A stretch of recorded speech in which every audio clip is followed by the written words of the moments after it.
তদন্ত হলেই জানা যাবে। ভারতের নাগরিকও থাকতে পারে বিদেশে, তার সঙ্গে সন্ত্রাসবাদীও থাকতে পারে, অনেক কিছু থাকতে পারে। তদন্ত না করলে কী করে হবে? কিছু তো ছিলই, নাহলে এভাবে আক্রমণ করে ইডিকে ঢুকতে দেওয়া হলো না কেন? ডাল মে তো কুছ কালা হ্যায়। যখন ধোঁয়া দেখা যায় আগুন তো আছে কিছু।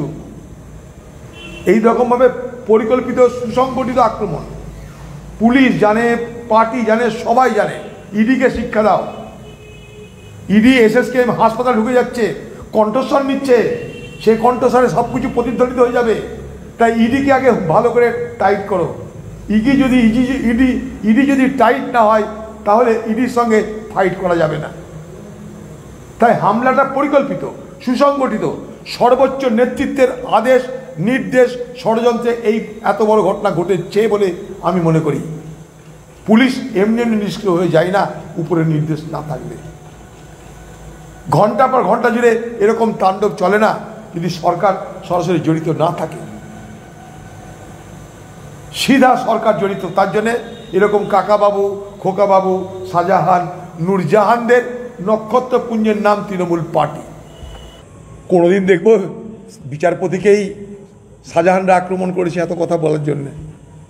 বিচারপতি যেহেতু কলকাতা আছে, হয়তো তার কিছুটা রয়েছে, করছে এরা।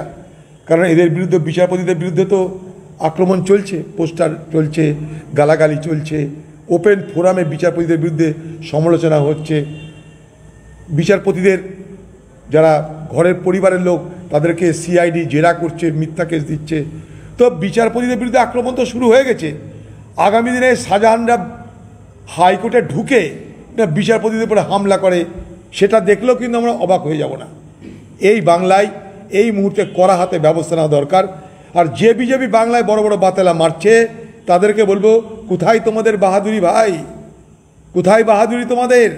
তোমরা বাংলা মানুষকে রক্ষা করবো, এই করবো, তাই করবো বলে বাতেলা তো বহু মারা হচ্ছে, কিন্তু কোথায় তোমাদের বাহাদুরি? ক্ষমতা নেই তোমাদের। কারণ अंदर की बात कुछ अलग है, ভিতরের অনেক আলাদা তত্ত্ব আছে। তাই সব কিছু হবে কিন্তু কিছু হবে না।